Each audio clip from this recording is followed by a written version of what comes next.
We have all the world's scientific minds focusing on this coronavirus instead of what really matters, and that's genetically engineering tiger striped lap giraffes and teacup elephants with dollar bill print skin. This is the UnstoppaBill podcast, and I'm Bill Unstoppa. Here we go. You ever sit there in the morning after a long night of drinking, knowing that you should have drank less, or at least less than your doctor recommends, if your doctor is a raging alcoholic with very poor ethics, and wonder what the hell you're doing? Like, I don't know. I find these moments to be really weird. You wake up, and myself, my morning constitutional. That's kind of under the breath way of saying, dropping my morning deuce, and you just kind of sit there and you think about it. Not really what you're doing, but you think about, like, what are you doing? Like, it's so weird being a person. Like, matter goes in one end and it comes out transformed the other, and everything is just kind of strange and outlandish. It's just, you eat food, you poop food, you drink water, you pee pee pee pee.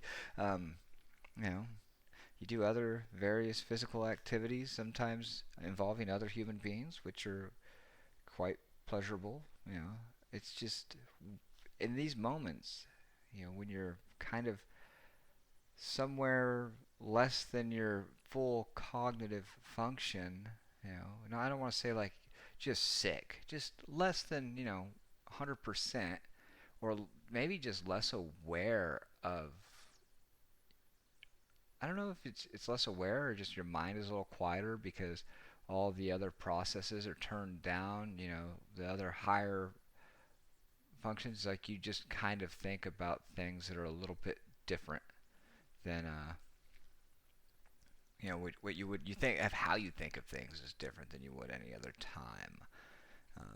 Than when you're perfectly cognizant and of your healthy, well rested ability. I don't know, it's strange.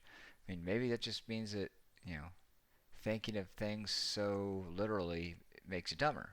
And that might be. But when you get into the nuts and bolts of what it means to be a human, you are a big pink slug riding around in a really poorly designed meat vehicle. And only 50% in control of that, because arguably there is a biomass that lives in your guts that actually has a little bit of mass on your brain. Like, if you take all, it's a bunch of single-celled organisms and of many varieties, and they have plenty of influence over your body, over your metabolism. And what does your brain do? It interprets your metabolism and modifies your behavior to sustain those metabolic functions in the most efficient and hopefully beneficial way to your body as possible. And or is it to benefit that gut biome, right? Maybe that gut biome has something kind of defective about it. You ate the wrong sushi bar, and now suddenly you have some sort of really unpleasant, unhealthy, toxic, just emotionally damaged biome living inside your belly, and it's got daddy issues, and maybe it's a rampant alcoholic, or you know kind of has a little bit of narcissistic tendencies and only thinks of itself, and convinces your brain and the other biome with it, like, hey, you know what we need to eat a lot of fucking chocolate, like all the chocolate we can stuff in our face for the next 24 hours, and if we puke and some of us go down the drain, well, that's a sacrifice I'm willing to make. Because you might, that could be right. You're like, why couldn't it happen? Sometimes when you get an imbalance in your body, right? Particularly, there's a disease many of us are aware of called C. difficile colitis. I hope I pronounced that right.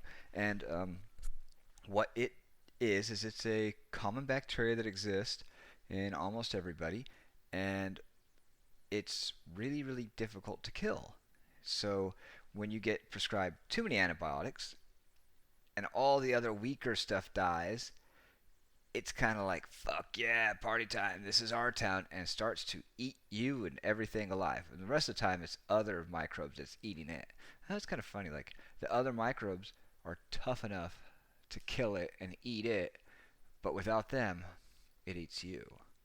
And so the way that they cure this now is, well, the way they cured it about 10, 15, about 10 years ago was they actually put poop of somebody healthy up your butt. And yeah, literally, they would give you a poop colonic. Uh, there's probably a more technical way of saying it than that. Now I think they've actually got it refined to a pill that you can take. You know, I'm not sure how they do it, but I think they take bacteria spores and they put them in a pill, and you pop the pills for so many days, and boom, you do it. But the results of the colonic method are really pretty astounding. So somebody I know was sick. Actually, my wife was sick for quite a while, about 15 months with this disease, and took a long time to get everything on board to do this. And so to get this, this poop colonic, right? And within just a few days, after 15 months of every other couple weeks being, or every other week being in the hospital and a couple times in ICU over this, just 3 days after this, like, she was a normal human being again. Everything was fine. And that was, rounds of vancomycin couldn't do it, and it was just a really harrowing experience for her, especially. I mean, me, I was over here just on the sidelines, arguing with insurance and screaming at doctors who didn't want to listen, and getting the right doctor on the right page to find the right stuff. And so we finally did that, and so here we go. But right back to the point is that you are 50% single-celled organisms.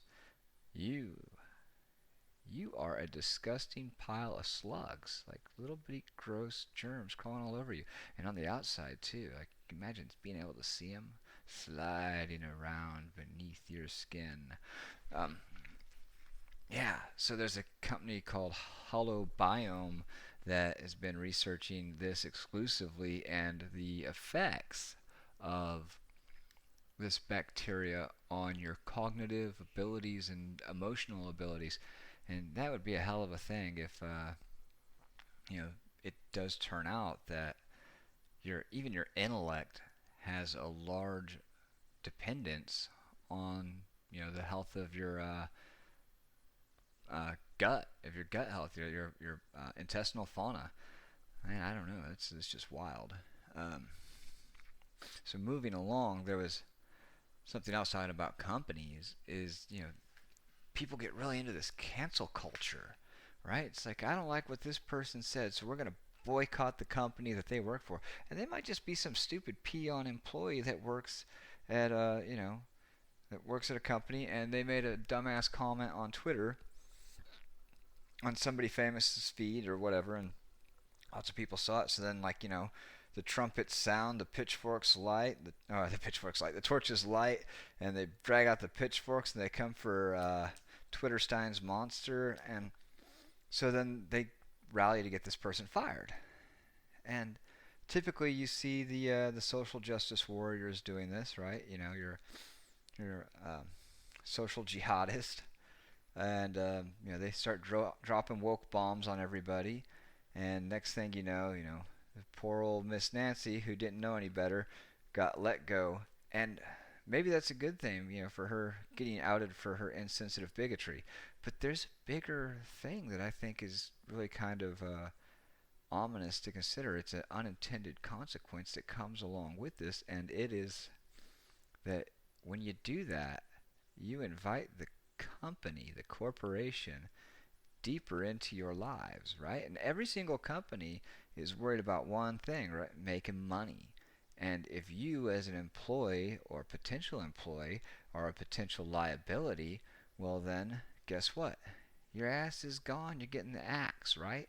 And so that makes your pre-screening all the much more invasive. And then thereafter, I remember for a while there was talk of companies that wanted, and maybe they probably still do, want your social media passwords so that they can monitor you when you are not at work and censor your post and maybe even um, maybe even just they're outright spying on you. Like let's not even tap dance around it. Not maybe. Like anybody who wants your social media password is a fucking creep. And all this cancel culture really incentivizes that sort of invasive behavior by corporations.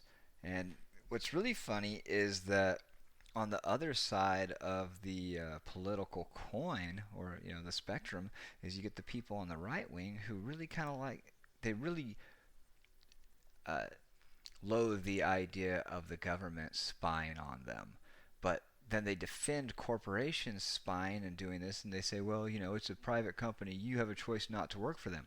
But when something, a policy, becomes so ubiquitous that you can't really escape it unless you just go out and create your own company. And that's great. If you can do that, you do that. But then as soon as you get something worth being sued over, you're going to become that same sort of tyrannical, oppressive, invasive parasite yourself. And then, if you're going to be that way with other people, you're a complete fucking hypocrite for not wanting the government to want to do it to you either. Because how is it any different? People are people. What is the government made out of? It's made out of fucking people. And they are inclined to abuse their power. It's a big invitation for a lot of shit to go wrong. And I understand that people want to do the best that they can and help others out, but the whole appealing to a corporation and giving them bad press because some idiot who works behind the freaking, who's a janitor maybe, I don't know what the hell their job is, but who cares what their job is, right?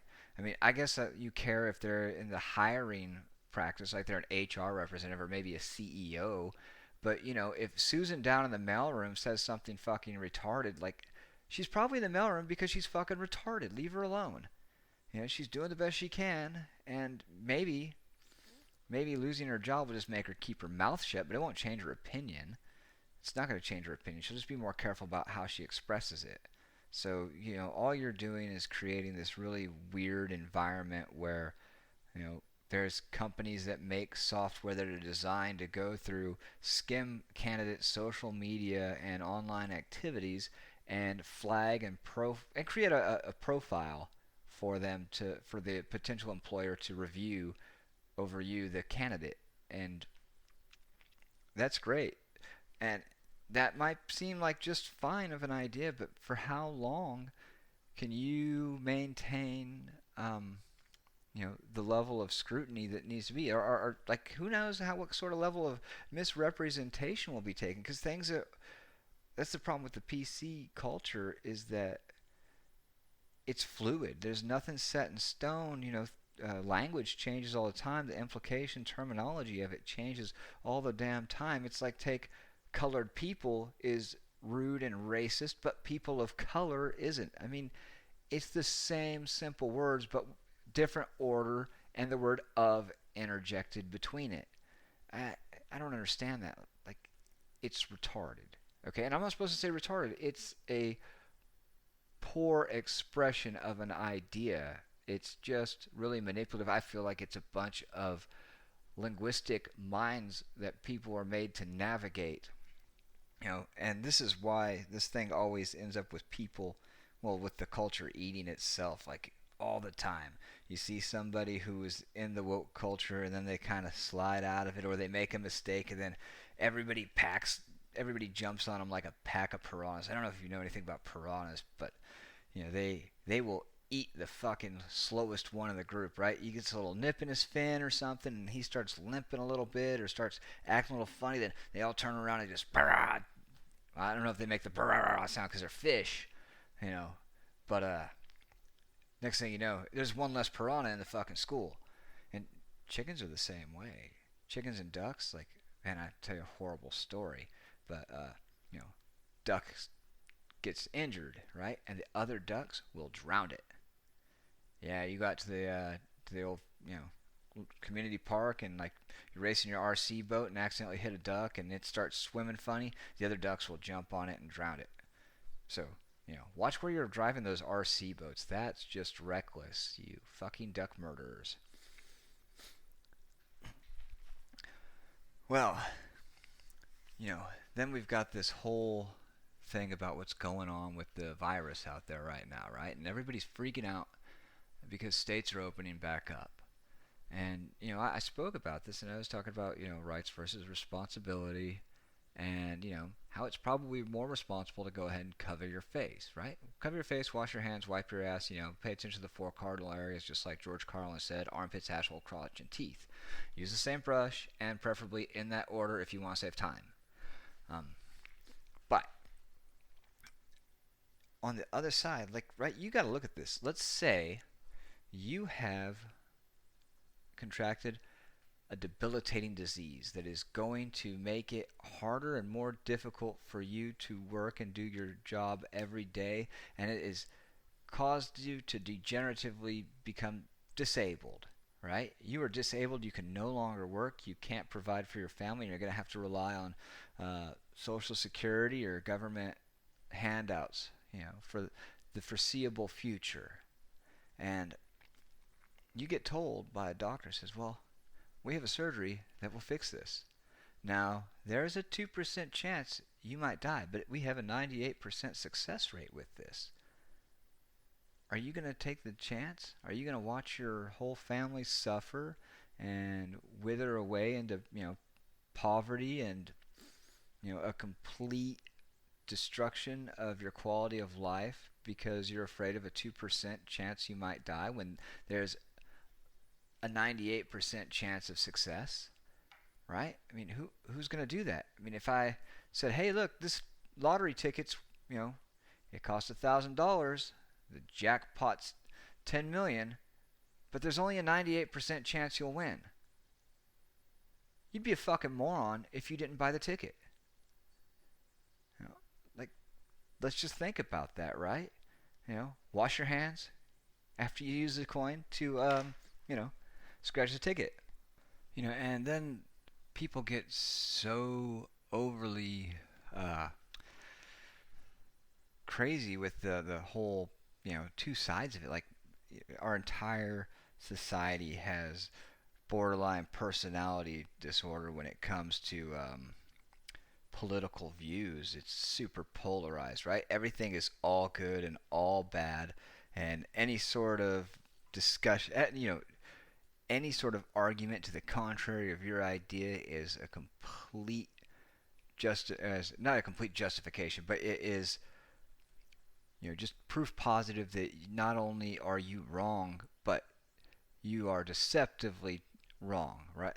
You are maybe an immoral agent even, you're just the worst of the worst and a piece of shit for disagreeing with me. In fact, you want people to die, right? That's it. You're going to open things up and you're going to sacrifice them for capitalism because you want the wealthy, rich CEO billionaires to keep living on their yachts and flipping you the bird while they live fat and you toil and choke and die on a ventilator for pennies a day after they cancel your insurance and then they unplug you from the ventilator or some shit like that, right? Because that's what we're all told. And there's some genuine criticism to be had with our medical system right now. I mean, like, it's kind of shitty, it's tough.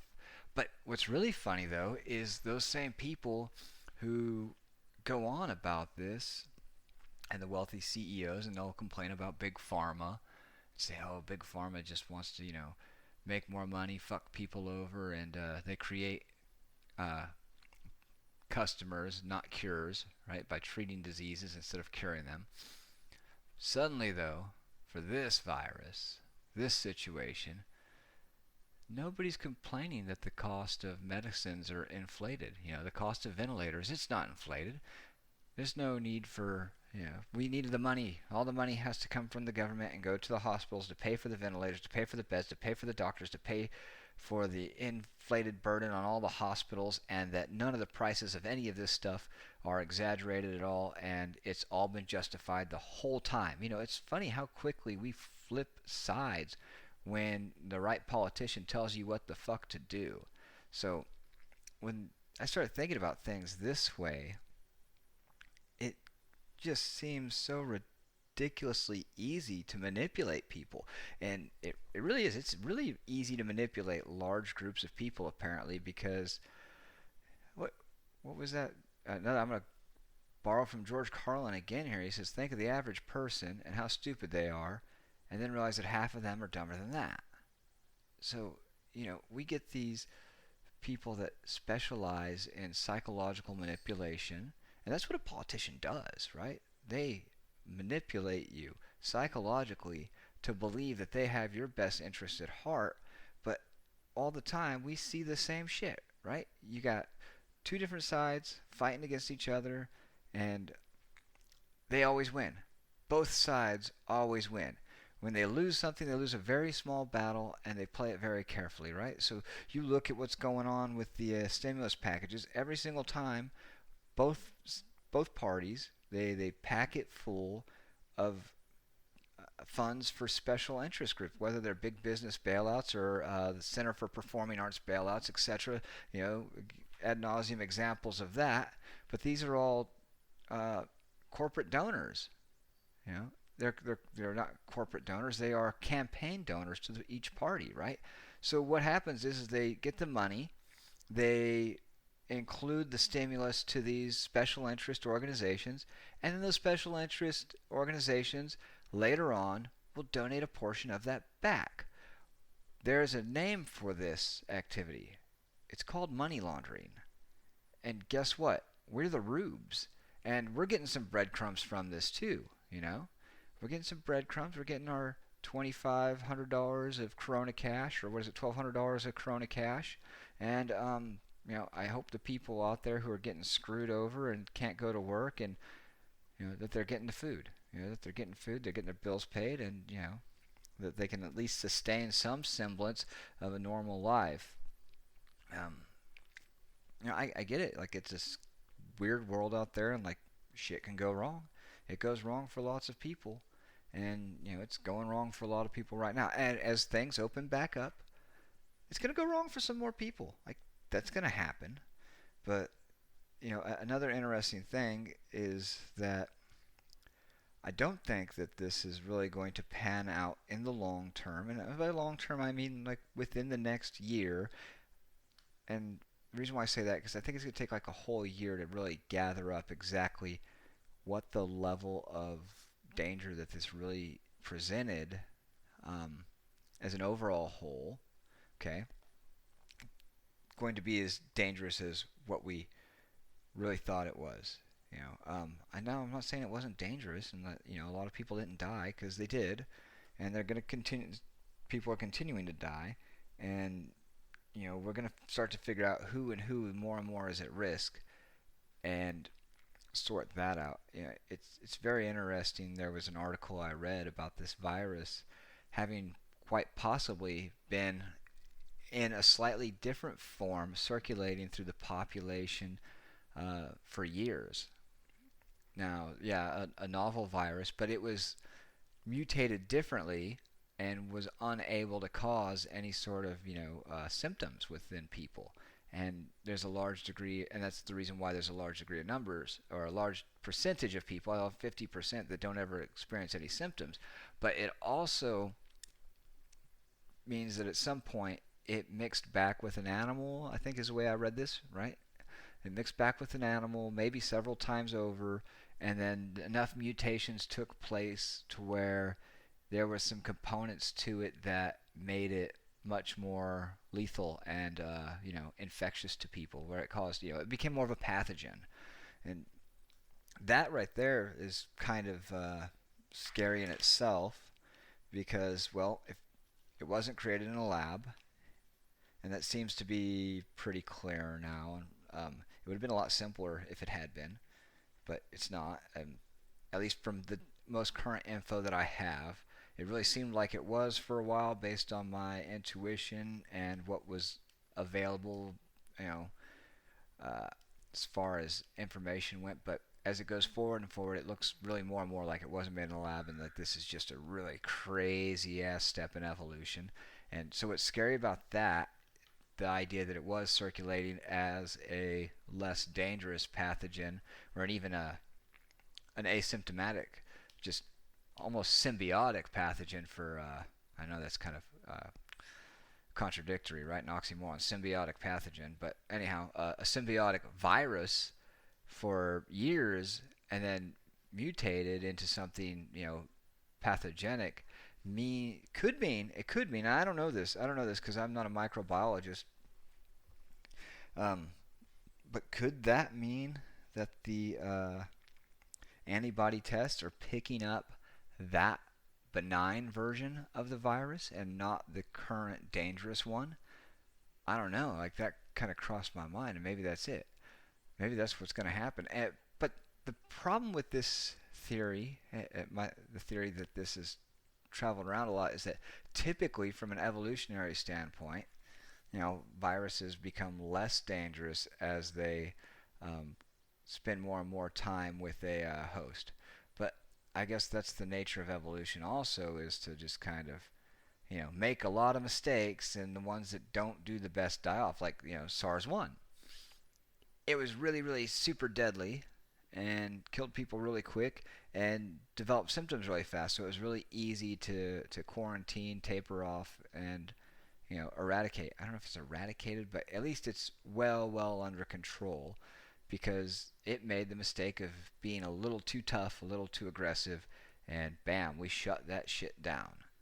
And this one, however, is a much sneakier opponent. It likes to sneak in and crawl all over you like ants and get all into the little nooks and crannies of your blood and your brain and your lungs and your bung, and then the alarm goes off. Bam! They all attack at once, and then you start, having symptoms, or not having symptoms, unless it's the other one. Ooh, you don't know. I know it's really kind of weird. It's very fascinating at the same time. Like, I really can't stop reading enough about this damn thing, and it's wasting a lot of my time when we should really be spending more time on fucking lap giraffes. I'm tired of this. Maybe even some tiny T-Rexes that we could walk around. I don't, maybe they're not even real T-Rexes, but like, we have monitor lizards, big ass monitor lizards, which are really cool. I don't know if you've ever owned one of those, or if you ever have, you know exactly how cool they are. However, they're a lot of work. They poop a lot. They poop like a whole lot. So like, if you got one in a cage, it's like having a dog, in a cage, and it poops in the cage, and you got to go take it out every day, and it wants to try and, it's very food aggressive. So, and some of them can be trained. I wasn't very good at training them. Like, I had one, this white throat, and he was really cool, and he got pretty good size. He was about 2 foot long, and I get him to chill out. I spend time with him every day, because like when he was a little baby, I'd pick him up and he'd spray poop everywhere, just like sling it like a fucking squirt gun. It was disgusting. It was kind of hilarious until like one time it got in my daughter's eyes, and I had to pick her up and hold her under the sink. Like, I was picking him up, taking it out of the tank on top of the bar, because that's where I kept him in this tiny apartment. And she come running over below me right when he let one rip, and she's looking right up at it, and like, bam! Freaking bear mace to the eyes from a lizard's bung. And so, had to throw her head under the sink and flush her eyes out, then took her to the doctor to get her some antibiotic drops for the eyes, because there was no way I was going to have my daughter, end up blind at 2 years old from having, monitor feces, monitor mace in her face. And so anyhow, this one, he never really tamed out. Like, I got him to where he's pretty chill, and he'd hang out with me for a little while. I could feed him some treats, like some dog food, and so like one day he's sitting there asleep on my lap, just chilling. After I gave him some treats, and dead asleep. I mean, just like eyes shut, been laying there for a few minutes, and I'm sitting there relaxing, watching TV, and like he wakes up and just grabs a hold of my middle finger and like chomps down on it. And I'm like, okay, what am I gonna do with this thing? and I'm picking him up, and he's hanging on. I tried pulling a little bit, and like he just bites down harder. And so I'm like, all right, I'll set him on the carpet. Maybe he's just freaked out, and as soon as I set him on the carpet, he'll let go. When he thinks he can run away, and he'll just release and run off. No, he starts tugging. I'm playing tug of war with my finger, trying to take it with him. He's like, fuck you, I got a trophy now. You're coming with me, meat bag. And so ended up having to stick his head under the faucet and, hold him under there till he finally needed some air and let go. And he seemed to be like that all the time, and it was like, it wasn't too deep of a cut, but yeah, I mean, like, there was like actual two little cut marks, like I cut myself with the pair of scissors, on there, on right across the meat of my first and second knuckle of my middle finger. And he did this to me a couple times after that too. He'd play all nice and sweet, and then, ha, fucking pounce. And he started getting too big. I still live in an apartment, so I had to go ahead and give him away to somebody. But they're really cool. They're really, really cool, and I've seen a lot of people do really well with them. Like man, Tom Crutchfield. Like, if you don't know who that guy is, and you have any interest in reptiles and reptile husbandry, like, that's the dude to look for. He's got this huge house plantation facility out there in Florida. And the environment there is so perfect that, like, most of his stuff are open air cages, but he's got crocodile monitors. And I don't ask for the scientific name, I don't know what it is off the top of my head, but he's got crocodile monitors and blackthroat monitors, and like, he hand feeds these thing mice. Like, just reaches up there. He doesn't use tongs or nothing. Like, literally just has them so fucking tame he can just hand them a mouse, and they'll just take it gently from his fingers. And these are all older ones, though, right? So they've been with him for a while, and they've grown up around him. And the dude is just fascinating with the way that he interacts with all these different species, and he understands their body language and how they communicate to the handler, right? And does a really good job of explaining, how the animal tells the handler how to be. The animal's behavior tells the handler how to behave, and the handler tells the and that tells the handler, how to behave. I don't know. He's got a really eloquent way of saying it, but he's a very brilliant guy, and very worth taking a look at. His YouTube presence it's out there, but it's not huge. He's just not that interested in making productions, which I think is a shame, because he's got so much information to share, but he's also got so much responsibility and dedication and love for all these animals that he just doesn't have the time. There's a plethora of people that are just lining up and dying to be this guy's protege. Because, like, in Florida, if you want to own anything venomous, you have to do like 1,000 hours of supervised handling with the species that you intend to keep before you can get a license to do it. And I understand part of the reason behind that. Fine, whatever. But the main thing is, because Florida is such a temperate environment, that anything that escapes has a pretty good chance of surviving for a while. Unlike here in Texas and, like, pretty much throughout the rest of the states, species, exotic reptile species that escape mostly, they don't survive winters very well. And a lot of the other ones, people don't realize this. A lot of things, like even here in Texas, it's too hot for a lot of even these African species. They don't do well over 80 degrees, and they just burn up and die. And they sure as hell don't do well under 70 degrees. And these things are like tropical fish sometimes. You got to keep them just right, because they live in a very stable, unchanging climate, and minor variations of temperature just kill them. Like, they just don't hang well. So anyhow, we have reached that 30-minute mark and covered everything from, cancel culture to debilitating diseases and why you are a bloated, festering slug for a butt, and that the germs are really in control. So don't wreck your meat vehicle out there, people. Have a good one.